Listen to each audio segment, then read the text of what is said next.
Hi everyone, this is my review of the Lightning Saix.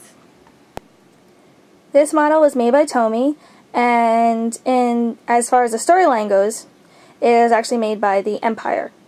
So a quick look around the box.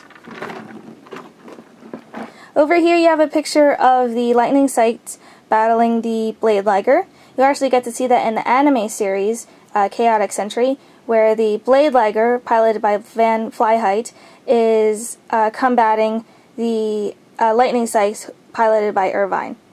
And the Lightning Saix is a lot faster, and it has extreme maneuverability, although because it moves so fast, it can't make sharp turns, though it can move side to side and strafe really, really easily.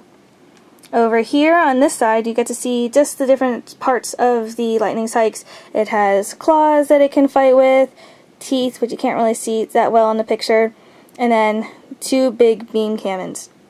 And then on the bottom, I'll turn it this way,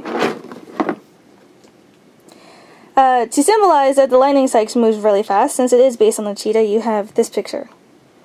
And then the cockpit, which is open from the head also moves, and the neck moves up and down, and the claws can also tip underneath to go underneath the claws, just like that. And then it talks about the little thrusters on the side over here. Inside the box, you get the instructions, and they are pretty easy to understand. And again, this model is relatively easy to put together, not too difficult. And then for the sprues, you have this gray piece for the claws, as well as for a few of the inner body parts. You have a smaller one for some small parts. There are some wing fuselages that go on there. So if this was a real model, this would be for wing balancing so it doesn't tip over while it's running. Over here is for the main parts for its legs and a little bit of its armor. There are a few red parts on the model as well. Again, where the armor goes. And these two are stuck together. There we go. And then this is more for the armor, as well as a few silver pieces over here, and then some more for the body. You have the little caps that keep all the joints together. Stickers, which I put on my first model, but I didn't bother putting on this one. You have the driver, very tiny, and it's just a standard driver that will fit in any model. And then in this particular one, they actually gave a Zoids fan book, volume 4. That's the Liger Zero. And inside, it shows you the different models that they make from this series. And they go into detail about some of them.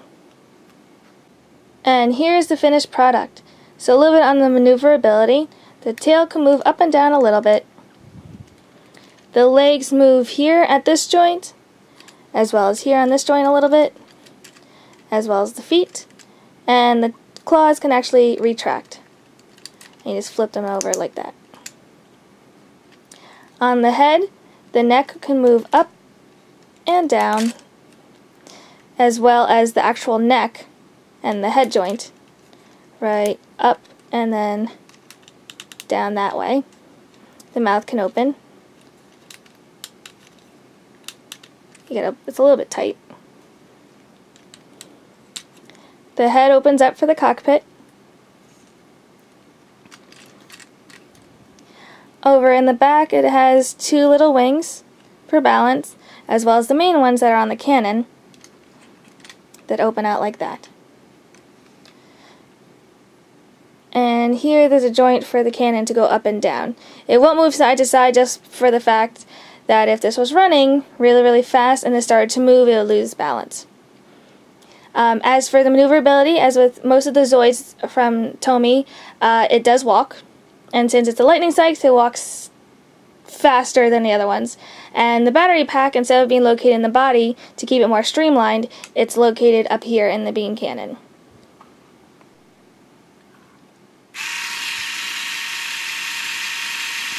Look at it go. Here's a 360 of the Lightning Saix. You can see the whole entire thing. Overall, this model was easy to put together, and I'd recommend it to anyone who wants a model kit that can actually move a bit. Even though the posability, you can't really do much because it's supposed to be a walking robot, basically. It's a nice kit to put together. I think it had some nice colors, it had some nice details to it for it being a basic kit. I look forward to one day getting the Kotobukiya version, which has a lot more detail, takes a lot more time to put together. It's a lot of small parts to make things pop out. But overall, I'm very happy with this kit. It had colors in the right areas, it had the correct color details, and even the small areas too, which was nice. And I always like the fact too that it can walk. Even though the walk is not great, it's still pretty cool to see it go. So I hope you guys liked my review, and stay tuned for more reviews.